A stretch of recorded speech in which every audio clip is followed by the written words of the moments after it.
Welcome back. Another Wednesday, another live stream. You know how it is, grinding it out here. So, what I usually tell people at the beginning of these things are if you're watching it on replay, you might want to skip ahead 2 to 5 minutes. Usually, the first couple minutes are just getting people on and the technology side of things over and done with. So, feel free to do that. Eerie Emblems, thank you for joining.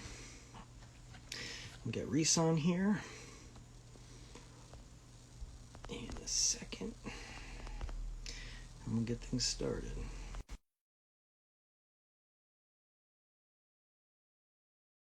Jump into.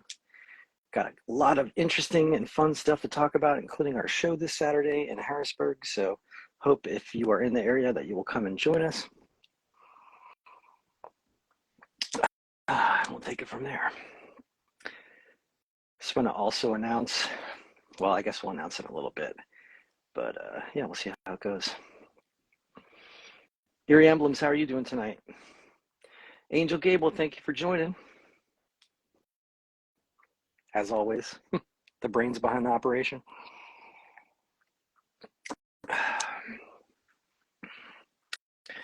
Give us a minute and we'll get set up and start this bad boy. Any other notes I need to mention there, Angel?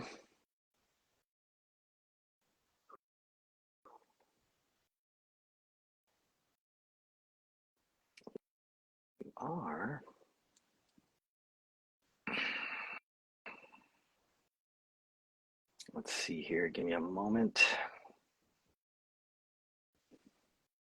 There we go. Hey, right up. Hold on, where I hear in the dark.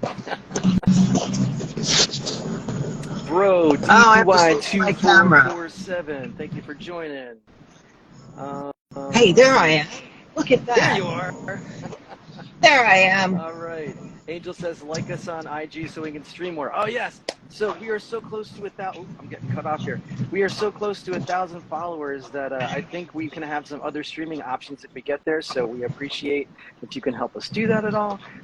Mustang Love 123, thank you for joining. Hate Machine, thank you for joining. We're looking forward to this Saturday.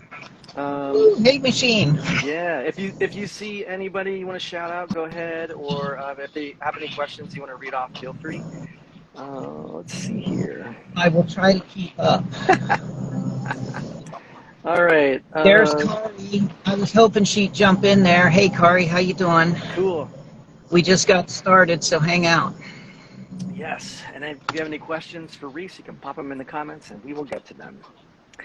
All right. Yeah, hopefully my signal's okay too, because I'm kind of down here by the river, not living in a van, but I came to this place called The Barn, and they have really, really cool DIY shows. Hopefully we can work with them in the future. So anyway, I didn't want to miss out on this. I'm trying to do everything at once. Yes. So I think this might be a first on location at The Barn. Live streaming, which is always fun. So Mustang, I have to apologize, I can't see so good anymore. So Mustang Love 23 says hey, thank you for participating. And Rock's Purple Haze, thank you for joining. It's one of my favorite strains. Let's go forward here. All right, I'm just gonna read something off the top and then we'll get started here. So, hello and welcome to the Bellwether Ritual live stream, where we discuss music, the local Lehigh Valley PA scene, bands, social media, and more. Today is Wednesday, September 6th already. I can't believe it, even though it's 90 degrees outside. My name is Mike, and I'm the vocalist / guitarist of Bellwether Ritual. Hope you had a good week. Our next show is this Saturday in Harrisburg, PA. We're playing with Brutality, Hate Machine, Galaxy Has Eyes, put on by Effigy Entertainment. We got some awesome things coming up as well. We will be announcing our new bass player tomorrow, so please stay tuned and check that out. It's going to be, it might be a little bit of a surprise. I think you will enjoy it, and we're looking forward to moving forward as a band. So, yeah, all right. Let's see here. Tonight, our guest is Resse Singer. Resse is the owner / engineer of Singer Sound, which is part of Effigy Entertainment family, and also does booking with Jesse Morgan out of Effigy. She's also a singer and musician, and is currently on location at the barn. Where's the barn? It's in the middle of nowhere in Leesport. So Oh, okay.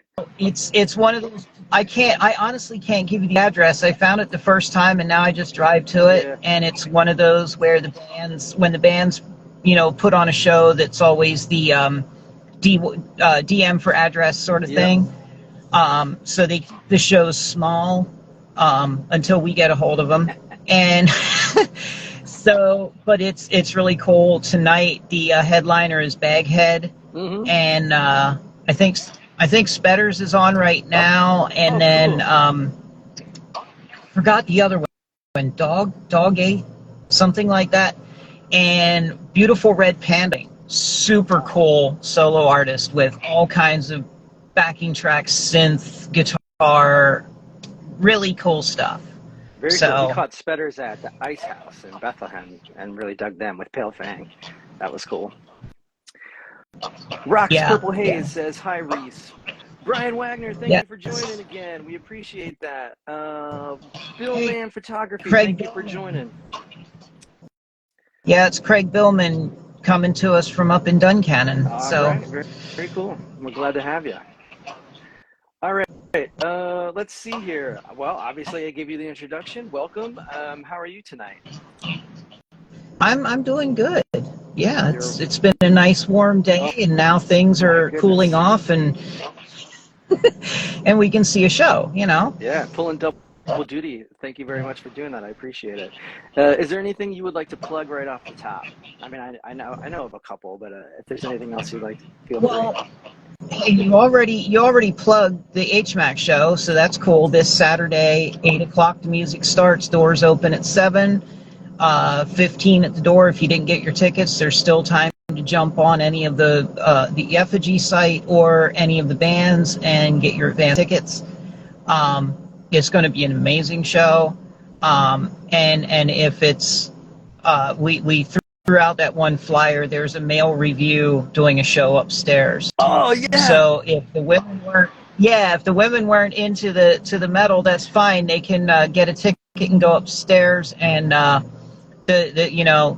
their significant other can hang out with us and rock out. There you go. So it's quite interesting, group of show there that night. Yeah, for sure. What else? Oh, Jesse Morgan, I'll say hi. I didn't see him jump in here. I was hoping he'd jump in, but he's up at Love Drafts in Mechanicsburg with Nailbite tonight. Oh, cool. Repping Effigy up there again. Jesse.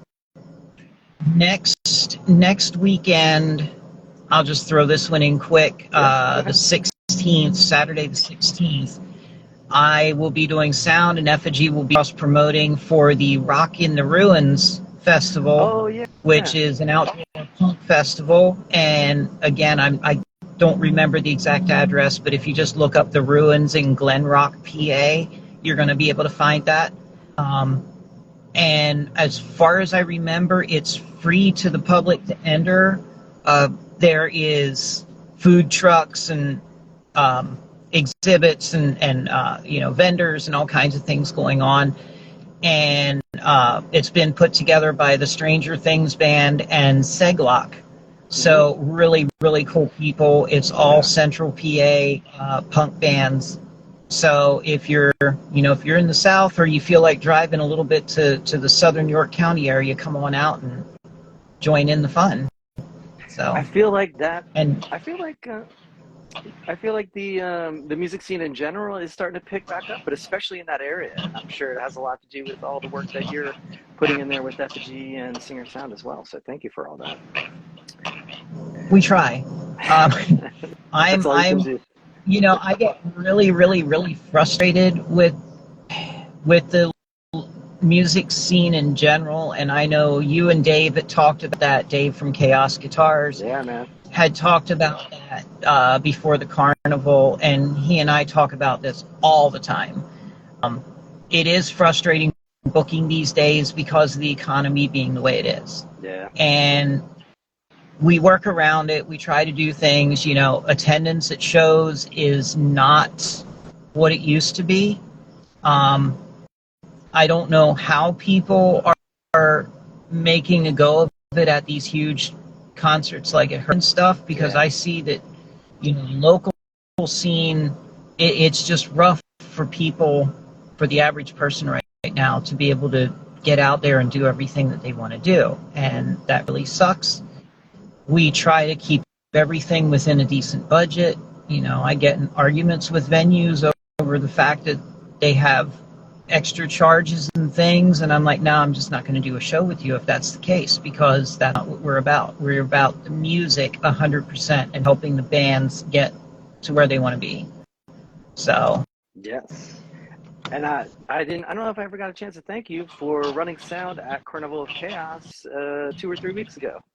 So thank you very much for that. That was a lot of work and a long day. Yeah. Oh my word. Yeah, we were there. Well, I was there 6 hours the day before. It wasn't constantly putting the system together, but I took my good sweet time because we had a really interesting. There was a lot of delays to work with, and sub mixes and stuff, and I wanted to make it right. I am never happy. That's just my thing. I'm my own worst critic, so no matter how much sound I do, I am just never happy with it in the end. Yeah. But I've never bragged about myself. I let bands say whether I'm worth it or not. Oh, okay. It seems that people are. Yeah. So. No doubt. So thank you very much. David M. Long, 1971, thank you for joining. Sully DeVille, thank you for joining. Sully says heavy metal demon face. So thank you for the comments. Hate Machines. Sully DeVille is the bass. What's that? I was just going to say Sully DeVille is the bass player for the Stranger Things. Yep. So it's good to see him in there. Yep. Check him out next week. What does he say? Next weekend, he said? Real Bison was talking trying to keep up with this. Yeah. That's a good sign. Yeah, so thank you for commenting. Hate Machine says, yes, thank you, Resse. Sound was killer. I agree. And David M. Long also gives the horns. Thank you very much. All right, if you have questions for Resse, you can drop them down in the comments, and we will get to them. How I usually like to start is ask if you are from the area originally, or if you moved in from somewhere else, and a little bit about your history with the area.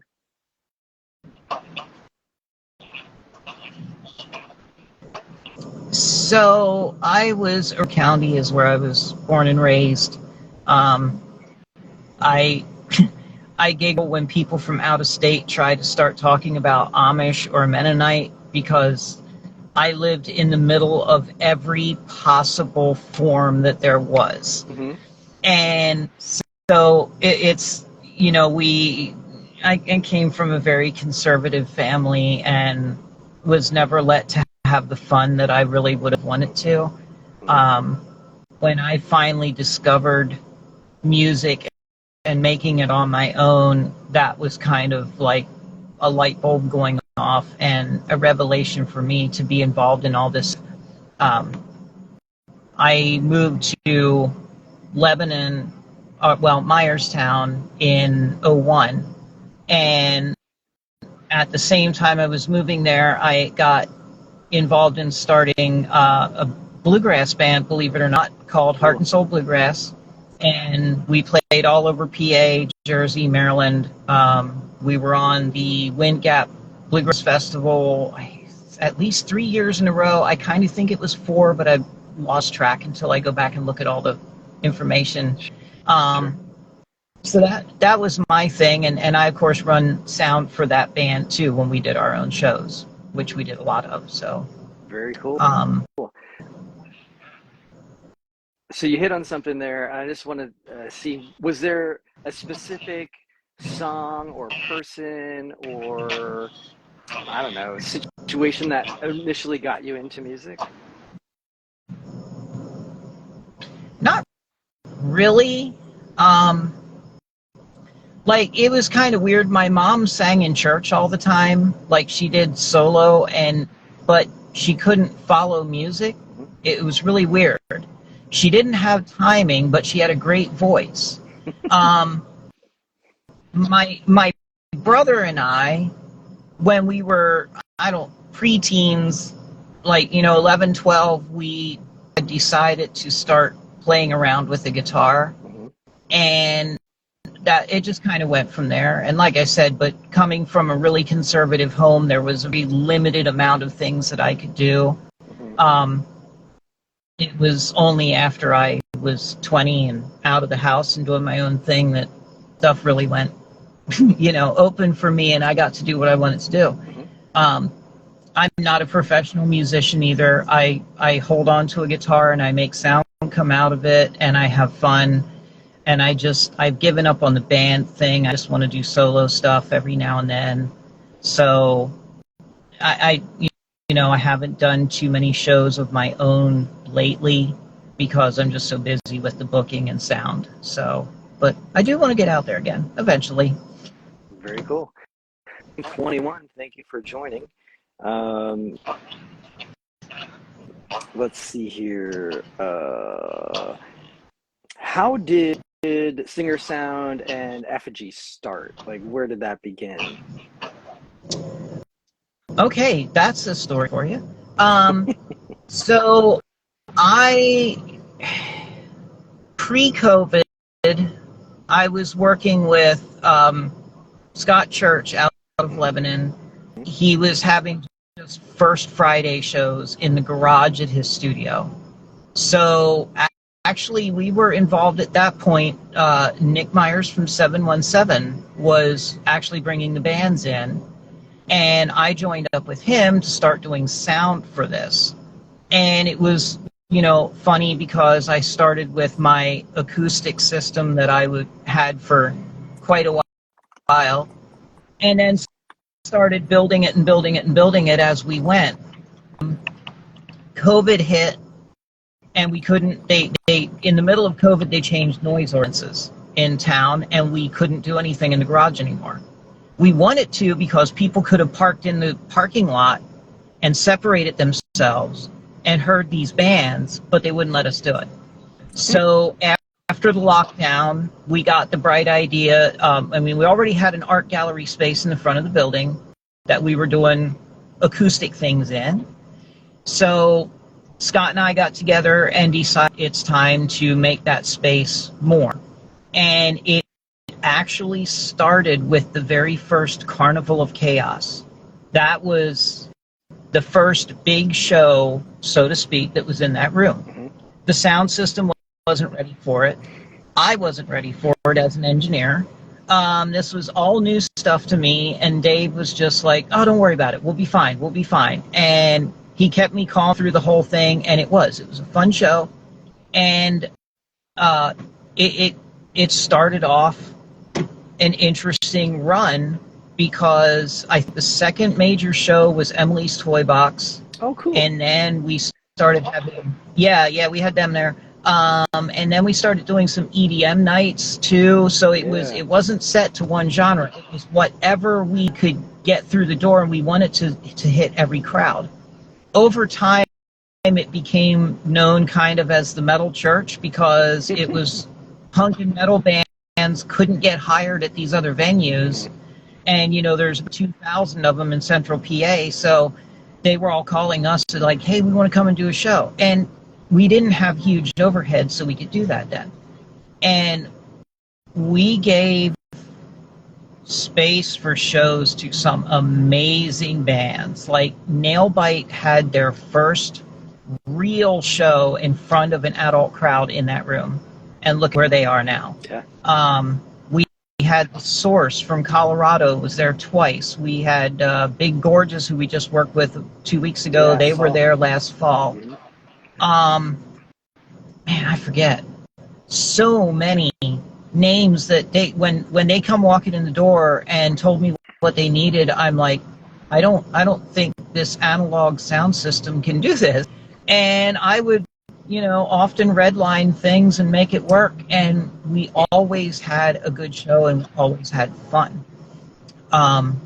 Josh Evil from Evil Empire had booked a few shows there. Shout out Josh. So in the very beginning, even that first Carnival of Chaos, I knew I was going to need help with the door and so forth. And one of the models that was working at the studio at the time mentioned a friend of hers named Jesse Morgan, who was already working security.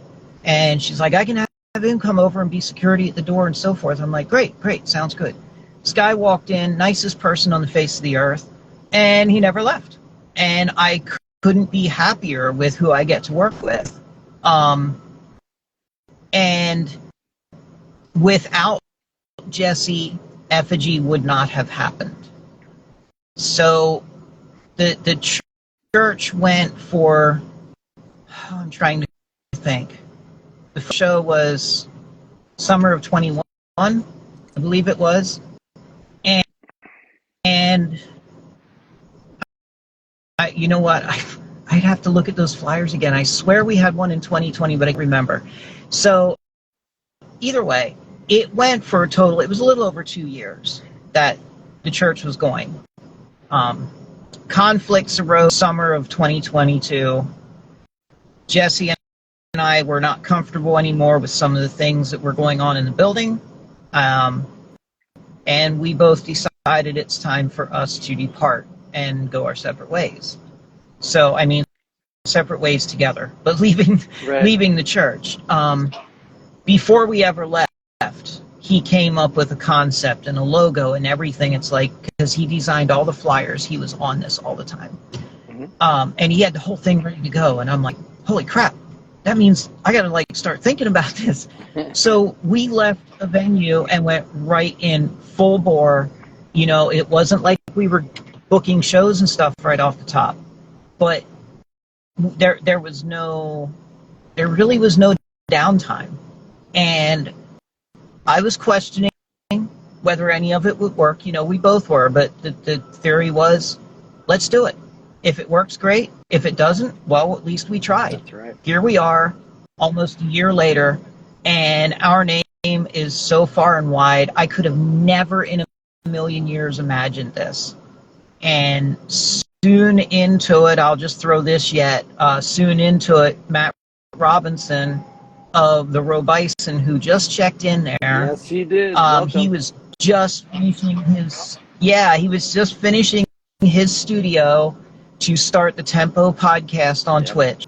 And he asked us if we would want to let him be part of, again, great decision. It's brought so much more to the table. So, and that's where we are now. So, very long-winded, but I hope I answered the questions. Yes, you did.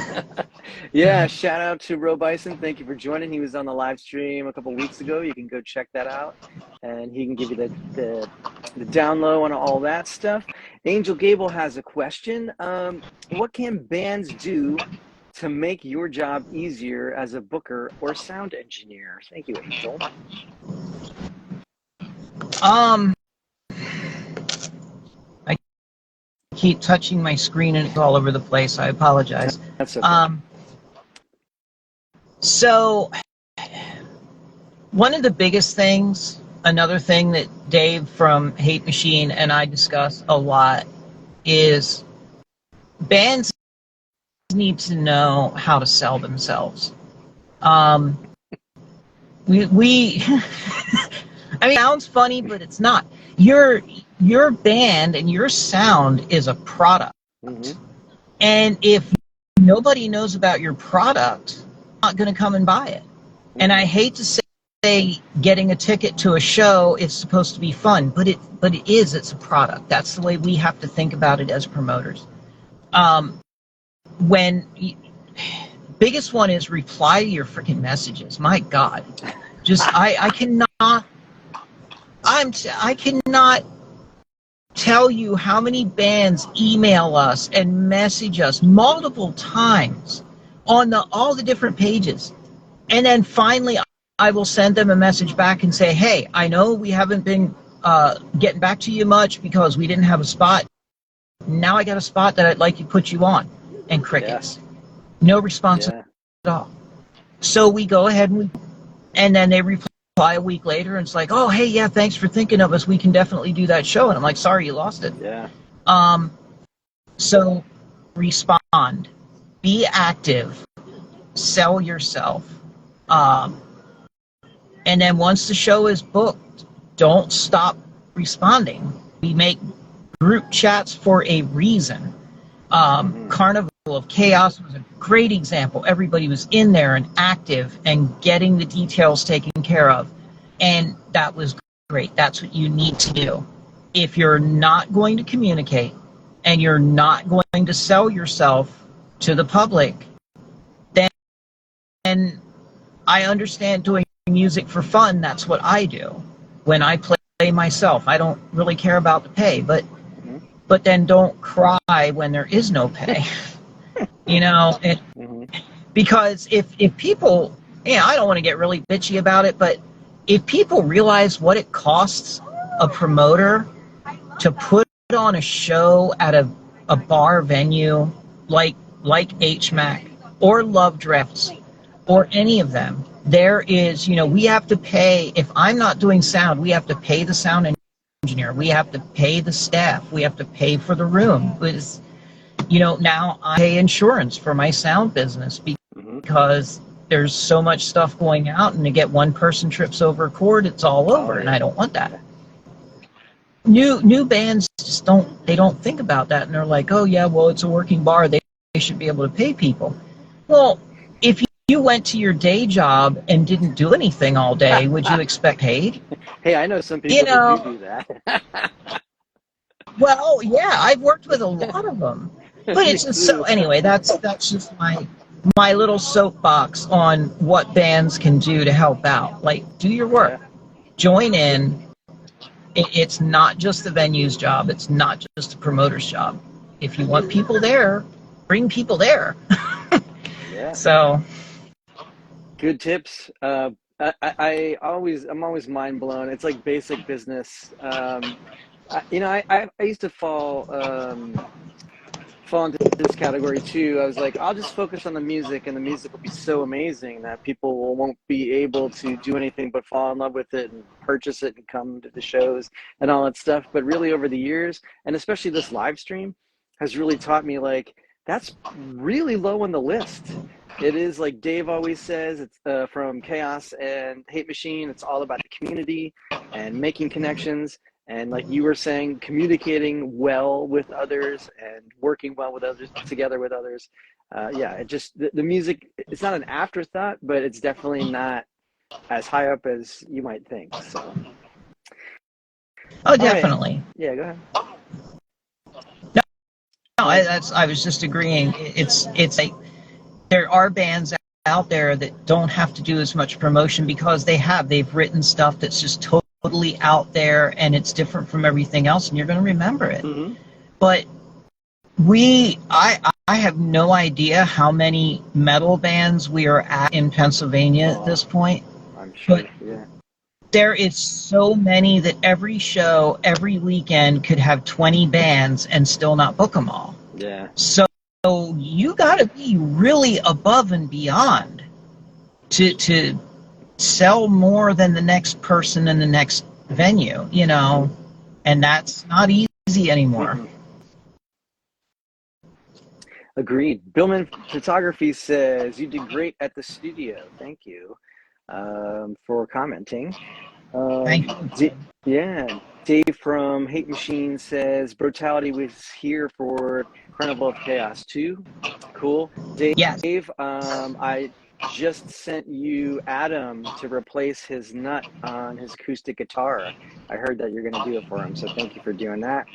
Just catching up, the Roe Bison says, hey, sorry, I'm late, Resse. You're right on time. And he also says, damn straight, I wouldn't be here without you, Resse. So awesome. Kira Galaxy's joining. Thank you very much for jumping in here. Hey, Kira. Yeah. Looking forward to seeing you again on Saturday. And Dave from Hate Machine. They are such. Oh, yeah. They just went to the UK to play a show, which is freaking amazing. Yeah. So congrats on that. Yeah, I thought that's Just an amazing energy. opportunity. Yeah, for The sure. energy that they bring to the stage is just, I wish I was young again. Amen. So, quick story about her and Galaxy Has Eyes. We played with them at a Josh Evil show at Jabberjaws, and during Yeah. their set, some guy tried to start a pit, I guess, or something, and ended up like knocking her over, and then she just sprung right back up. That. Did you see that the footage? Yeah, jumped right I back saw up. the short video that somebody put. Yeah. Yeah, Angel, our manager, shot that, and she sprung right back up, didn't miss a beat. And then this cat comes running like around everyone else, knocks all of the sound equipment over. To your point before about like all it takes, just one knucklehead running around like that. So, yeah. Yeah. Yep. Yes, Dave says you're young again.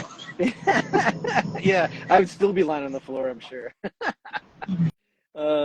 Dave from Hate Machine says, your band is a business. That is correct. He also says, if you don't promote yourself, which I know the answer to is nobody will. So get out there and do it. Arcanon Official, thank you for joining. Lunch Trucks, thank you for joining. Obsidian, I can't read your last name. I am sorry because my eyes are poor. Thank you for joining. Holy cow, a whole bunch of people are in here. Yeah. Give us a second to catch up. Is that Heather? Is that Heather from iRock Radio? How you doing? Glad to see you jumping in. Photos by Brew, thank you for joining. Yeah, I'm trying to find all these too. Yeah, me too. You're popular. Kira Galaxy says, I'm so excited to see Brutality live. And she says hi and thank you. Thank you for joining. Oh, Brutality is awesome. Yeah, they were cool. That was so awesome at the Carnival of Chaos when they first started. I don't know whose idea this was, but as soon as like everyone's up on stage, everyone's ready, and as she's about to hit, they shut the lights off and it just boom right on, and I was like, damn, that's pretty good. I dug that.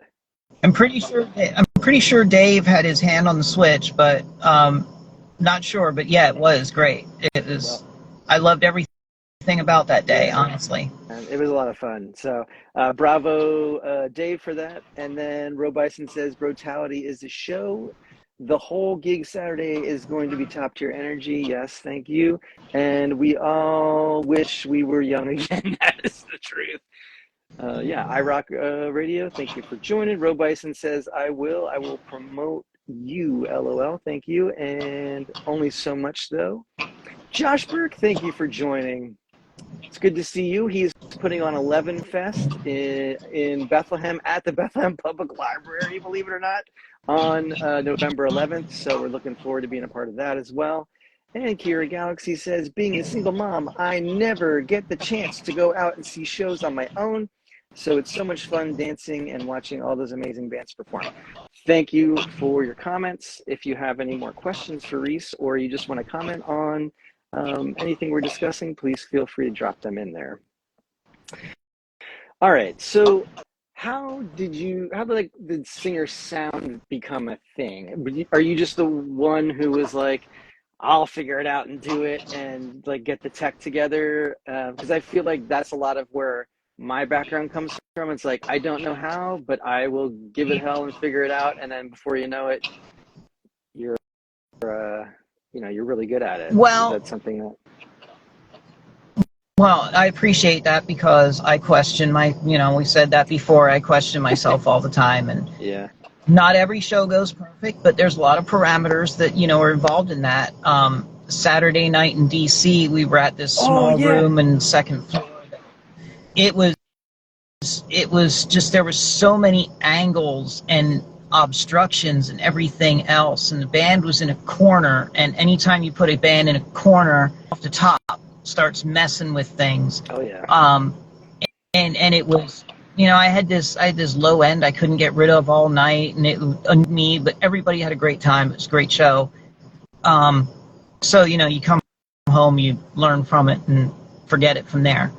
How I started was literally even in high school, I was always a tech head. Like, I would take radios apart to just look inside of them and see what their heart was. Oh, wow.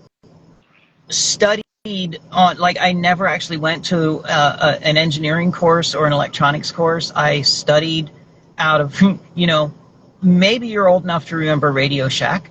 Oh, absolutely. But Radio Shack, yeah, Radio Shack was a big thing back then, and they had all of these awesome study guides that was literally what they were using in pro tech courses. Oh, I didn't know that. So I would buy these books and just sit there and read them. And it was weird. I taught myself more out of school than I retained from being in school. Because, well, let's face it, it's what I wanted to do, not what I had to do. Right.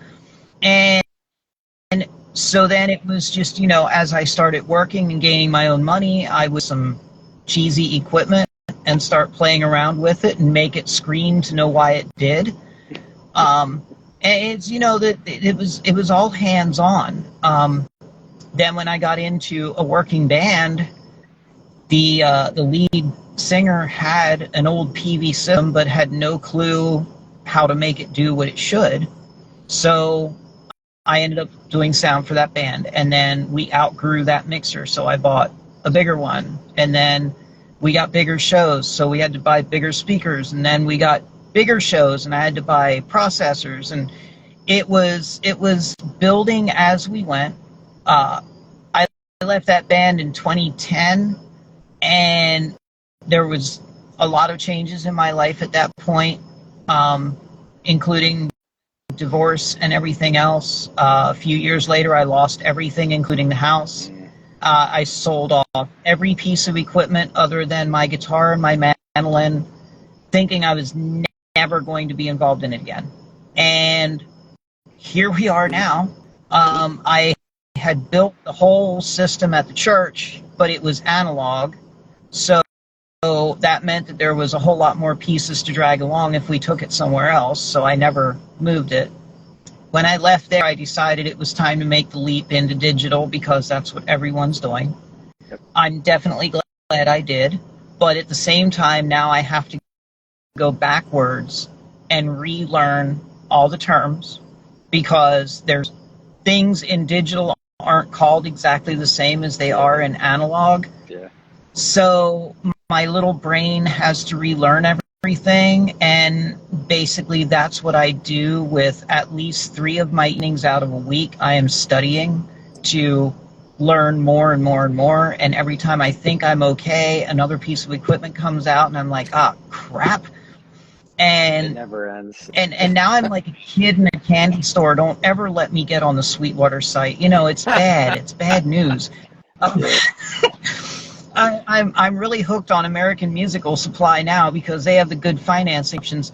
And but and I'm running a Behringer X series mixer, and it's great, and it does more than I'll ever need it for.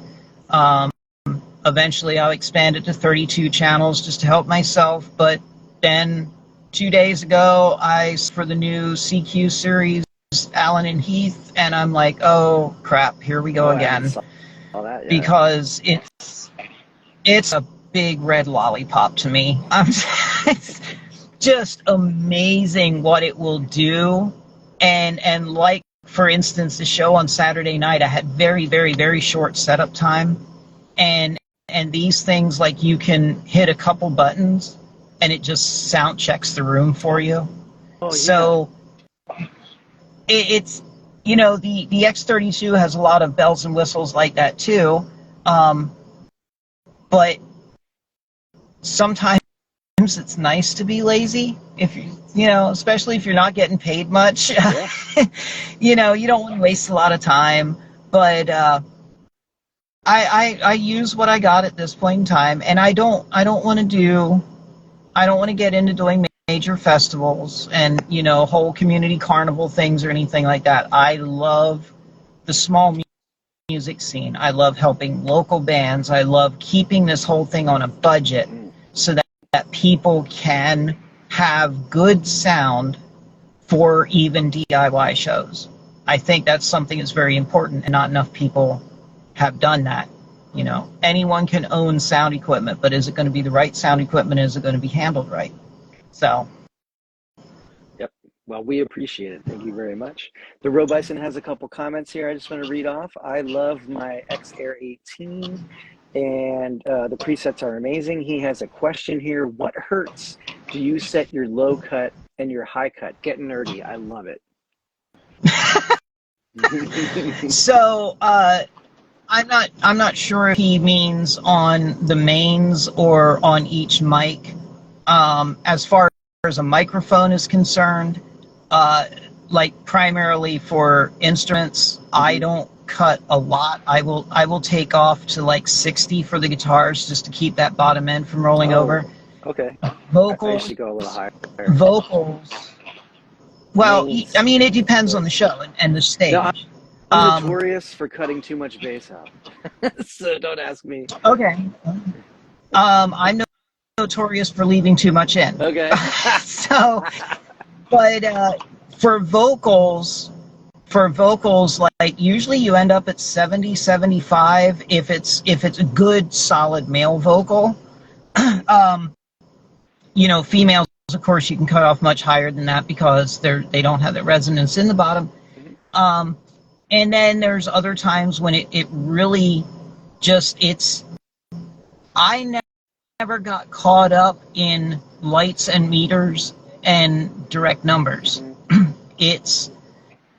I actually know another serious sound engineer that runs huge outdoor events, and we talk every now and then, and he and I run the same concept. He's like, the problem with people these days is they don't know how to open their damn ears. Their eyes. And yeah, it's like, okay, well, I know what the meter says, I know what the light says, I know what the level is at, but that doesn't mean anything if there's still a problem. Yeah, what does it sound like? Yeah. So, I mean, so bottom end usually ends up on the type of vocal that I'm dealing with, quite honestly.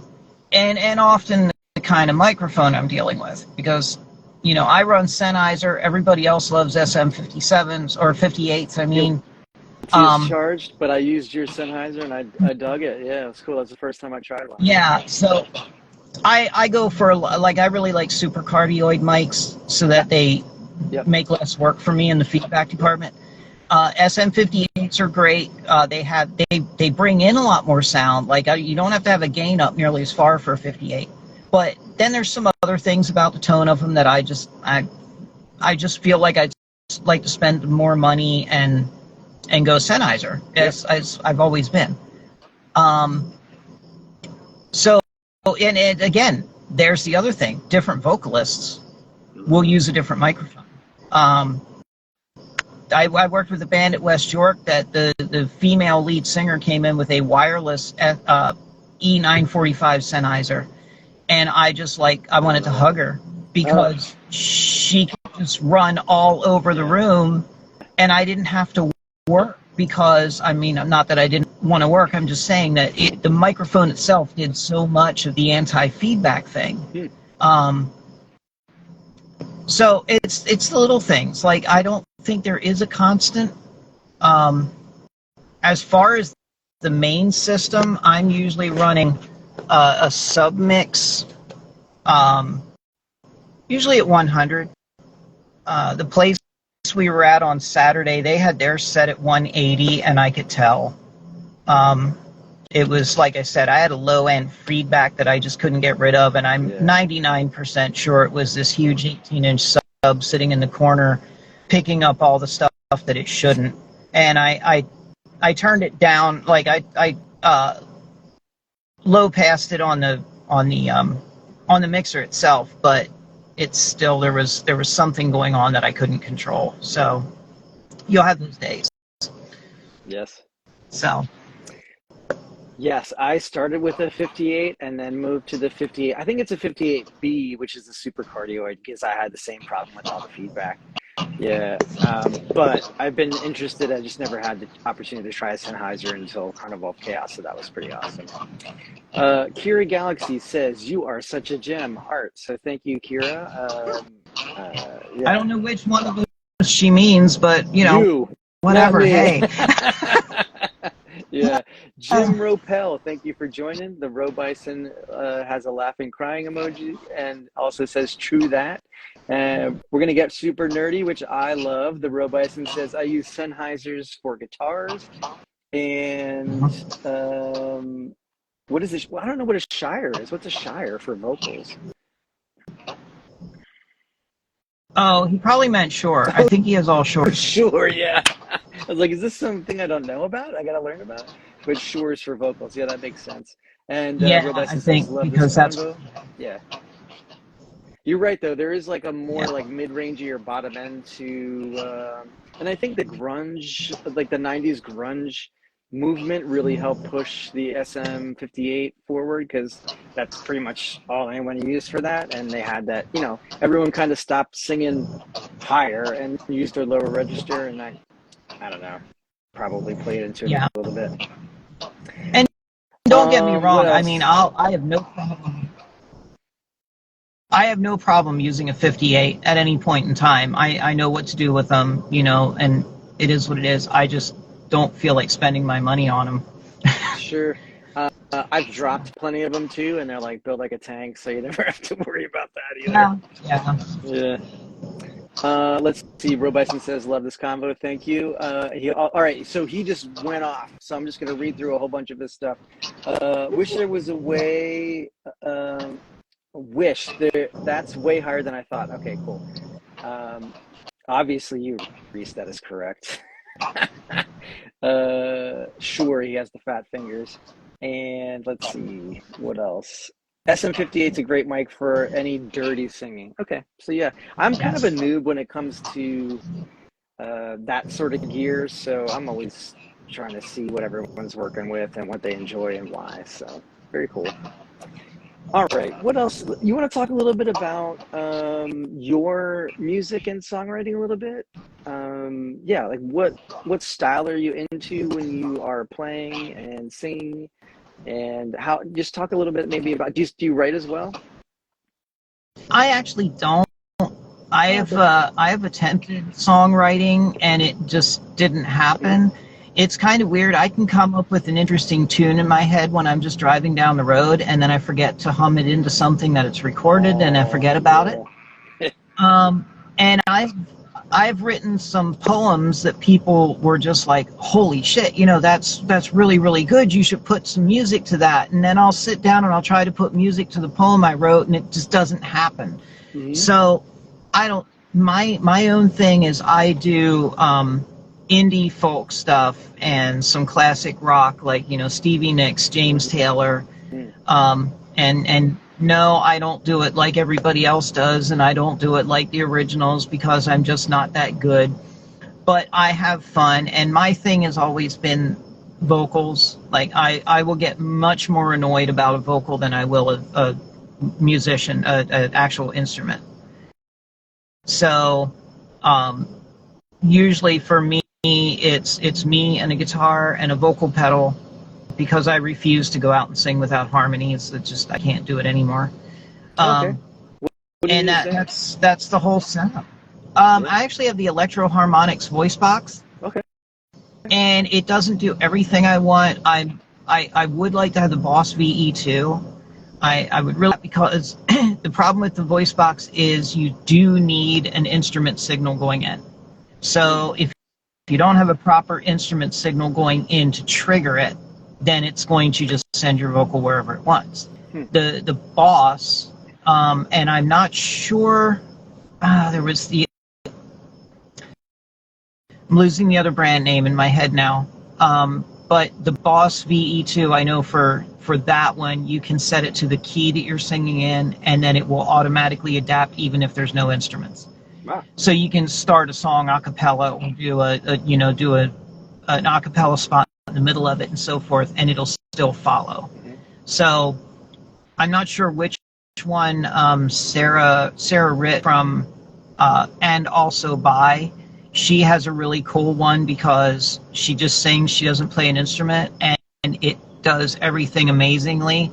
I also think it's probably a lot more money than I ever want to spend for what I do. Sure. But they're out there. You can get them to do whatever you want to do. It's all that price. And so what I have works for me.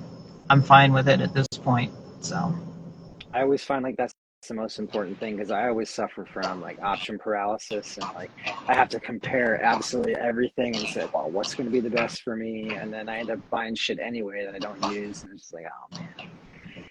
Thank goodness the resale market is on fire right now. Get some money for it. yeah, yeah, resale market's on fire with things selling for less than half price because nobody has any money to buy them. Yeah, and I feel like it was a seller's market for the pandemic because everyone like we're just gonna start like I haven't played guitar in a year. Like for me too. Like I took a significant break, and then the pandemic hit, and I was like, well, I have all this time again. I might as well get back into it, and that's kind of where this band started from. I'm sure a lot of bands started from as well. So yeah. So as far as performance goes, go ahead. Yeah, go ahead. I was going to say I didn't like what the famous big box store did during that time. Of they knew that musicians were suffering and had a lot of stuff to get rid of, and they're like, bring all your used gear in, we'll buy stuff cash right now. And I'm like, yeah, wow, we're all down. Why don't you just kick us in the face while you're at it? Yeah. So Although the roles are reversed now, and I'm seeing a lot of like sales, and it's kind of flipped a bit. So yeah, now's a good time to be a musician for sure. yeah, now they're stuck with all that stuff, and they're regretting what they did. It serves them right. You know what's crazy? I can't buy a guitar case anymore. I had to buy a rifle case for this guitar because I just bought a guitar that's too big for a normal case. And I had to go buy like, I guess it's a rifle or it's like a gear, like a photography gear case, and you have to cut the foam out yourself. Yeah, I just kind of blown I have away. a few of those. Yeah, I was blown away that I couldn't find a suitable guitar case, and they don't sell. Like I bought a used guitar off a Guitar Center. They will not keep and/or ship cases anymore because they're too expensive and heavy to like ship around. So they just throw a guitar, they just wrap it in bubble wrap, throw it in a cardboard box, and ship it all over the place. It's crazy. Yeah. Yeah. Ro Bison, I agree with you. He says, fuck Guitar Center. Although they've been pretty good to me lately, honestly. Got some good deals out of them. All right, real quick, I just want to touch because we're kind of running out of time. But I ask this of people all the time. When you are performing, either as a musician or as a sound engineer, do you ever experience stage fright, and what do you do to combat it if you do? Oh, there's a rough question. I don't ever experience what would be considered stage fright. I have severe anxiety, and I fake it a lot. People don't realize it, but I do. I also have PTSD from a past issue, and it's why I always have to have the words to the music in front of me in some form, even just the first 3 words of each line, because I will be going along. I can drive down the road and sing every word to every song I do and remember it perfectly. Just like every setting in the mixer that I use consistently is stuck in my brain now. But when something goes wrong, and it can be the smallest little, a cable that decides to not work that night, the smallest thing can instantly trigger the anxiety. And so it's not stage fright, it's already a pre-existing condition. And then the memory's gone, like complete shutdown for a little bit. It's happened a lot. And, even a small bit during the Carnival of Chaos, there was a couple moments where I'm like, oh crap, this isn't cooperating. What do I do quick? And I managed to get through it. I don't really know how. I don't have a medical card, but yet I have found that weed helps. I mean, it is what it is. It's a natural grown thing. We should use it for what it's for. I can hook you up with a doctor if you want one, for real. I actually think I know one that would. I just, I didn't do it because it would make me have to get rid of my other card, and I just kind of didn't go through the process yet. Gotcha. But I don't, I don't know how to answer it other than that. I actually just made a post the other day, or shared a post the other day that everybody seemed to like, about being having high functioning anxiety, Yes. meaning that you've gotten so good at just working straight through it while freaking out to the point of no return, and nobody knows. But when I finally go home, it's like, turn off the ringer on the phone, leave me alone. I need when my social battery runs out, it runs out. And there's a lot of days, this is not me being self-righteous, but there's lots of shows that I am either, now it's usually doing sound, but there's a lot of times when I curl up in a ball and do nothing. Mm-hmm. And I sometimes impress myself. I would like to think that other people are happy with what I do and the way I work through it, and I don't talk about it. This is one of the very, very few times, because you asked me, I will talk about this situation. And, so anyway, if anyone sees me out there at a show and I look like I've just been slightly hit by a train, yeah, probably inside I was. So, but I guess it's what makes me me. Yes, and thank you for sharing that. I appreciate it. I have the history of that in my family. My father passed away at an early age. He had it really bad too. I wish he would have took cannabis, because I think it really would have helped him. It does help me as well. Yeah, I think that's something we hit on the live stream a lot, actually, believe it or not. And mental health as well is something that's been coming up over and over on these live streams. So that's a really important thing. And yeah, just a reminder to everyone, it's no joke, and please take care of yourself and go find someone to talk to, because it's I only recently have started to do that since the pandemic and all that kind of stuff happened, and I can't believe how I feel like I wasted a lot of time not doing that previously, and it's definitely been a big help. So yeah, Angel says thank you for sharing, Resse, and yeah. All right. So that brings us to about an hour already, believe it or not. So usually at the end, I just want to have you plug everything one more time, let everyone know what you have coming up, and then we can start wrapping up. So this Saturday, don't forget Harrisburg Midtown Arts Center, Harrisburg, Pennsylvania. We have it will be Bellwether Ritual opening.